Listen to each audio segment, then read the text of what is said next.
Jail की दीवारें 10 metre से ऊंची हैं, ऊपर लोहे की तारों से घिरी हैं। गलती से छू लिया तो चोट लग सकती है। अवई ने देखा कि खिड़की के ऊपर एक छेद है, वहाँ से बाहर निकला जा सकता है, लेकिन दूरी ज्यादा है कि पहुँचा नहीं जा सकता। तभी छोटे काले ने देखा कि एक दीवार पर लोहे की चादर बंधी है जो ऊपर तक जाती है। उसने बिना सोचे उस पर चढ़ना शुरू किया, ढीली ईंटों को पकड़ने के लिए इस्तेमाल किया, लेकिन बीच में लोहे की तारों का जाल था। अब वह इसे कैसे पार करेगा? साथियों लगा वह सफल नहीं हो पाएगा। छोटे काले ने वह बंदर की तरह फुर्ती से ऊपर चढ़ गया। यह रास्ता जिससे कोई उम्मीद नहीं थी सफल हुआ। अवई ने देखा कोने में लोहे का डिब्बा है। अवई ने जोखिम उठाने का फैसला किया। वह दीवार पर कूदा, आधी ईंट की दरार में खुद को टिका लिया, फिर बाईं ओर की ईंट के छेद को पकड़ा, डिब्बे पर चढ़ा, फिर ऊपर की लोहे की चादर को पकड़ा।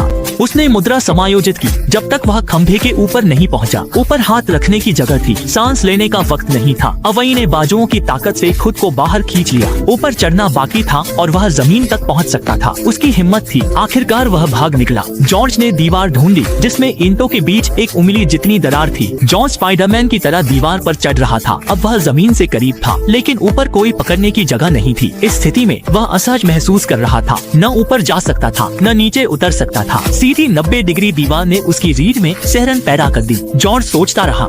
उसने तय किया कि वह अपनी बाहों की ताकत से एक और सीढ़ी चढ़ेगा। दायां हाथ बढ़ाया और जमीन तक पहुंचा। यह चुनौती थी। उसने फिर खुद को मात दी और सफलतापूर्वक बाहर निकला। अब 4 लोग बचे थे। वे अपने हिसाब से बचने का तरीका ढूंढ रहे थे। पीले बालों वाले ने देखा कि दीवार के ऊपर पानी की पाइप है। अगर वह उसे पकड़ ले तो बाहर जा सकता है। उसे साथियों की मदद चाहिए थी। तीनों ने मिलकर शानदार।